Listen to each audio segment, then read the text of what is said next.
Dear viewers, welcome back to the Covee channel. We invite you to look at the world through the eyes of a virus. Welcome back, Covee. How are you?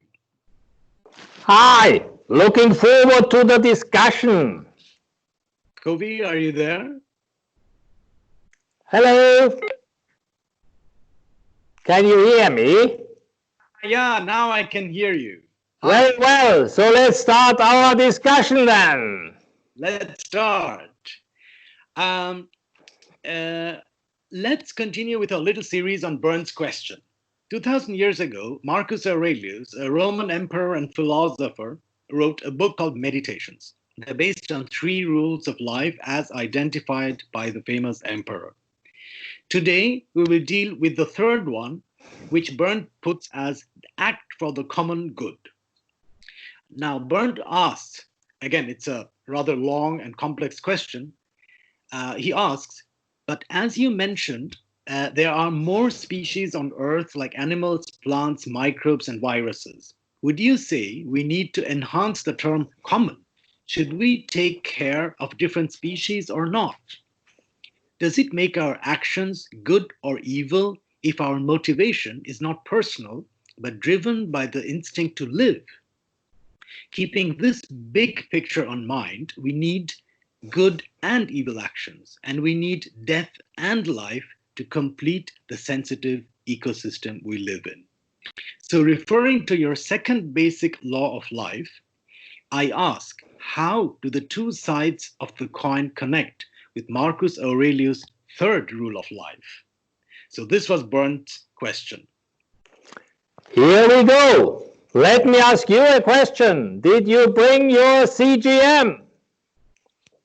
My CGM, what's that? Well, CGM, the common good meter. I've never heard of this one. Oh, too bad. So, how do you want to find out what is for the common good? Well, this is another difficult question.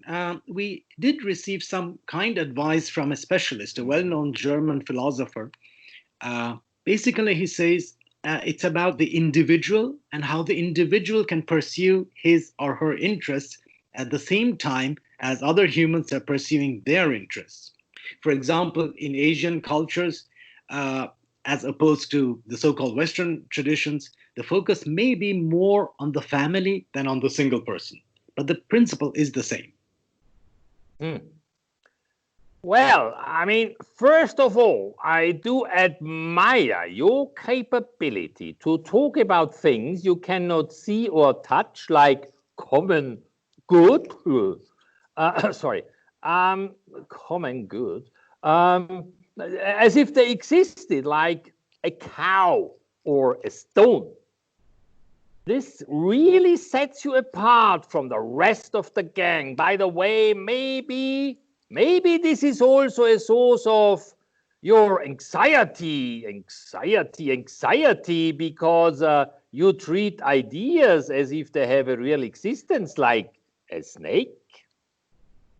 Secondly, what amazes me is that you do not consider your interests as a species. And actually, before we look at Bernd's idea, and I think is a bit ahead of biological or psychological reality, really, that humans should also consider the interests of other species. First of all, we should look at the humans and see why they do not even consider their own interests as a species.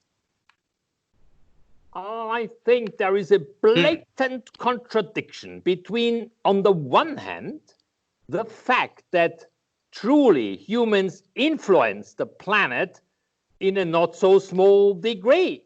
But then on the other hand, you're not tuned in at all to the interests of your species, neither your thoughts nor your actions. And an old rabbinic wisdom says, already thoughts are powerful, and not many people know that.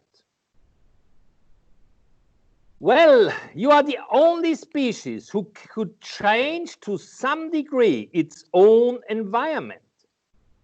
Therefore, you could, to some degree, change the evolutionary pressure on you. But there is a twist.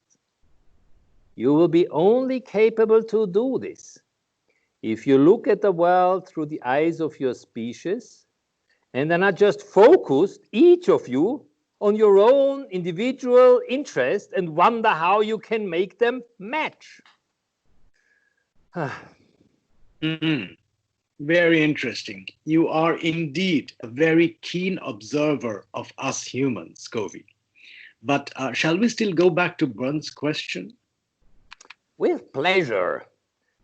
I think it isn't really a question, but rather a statement. It seems to me that Bernd sees the unbelievable beauty of Gaia, the system of all living beings on this planet, as I do see it, and only some others. Sorry, this makes me a bit emotional. I think I caught an infection from you humans with all your emotions. My reaction to Bernd is a question. What is the true reason that you ignore your interests as a species? Is it maybe because you are self-conscious?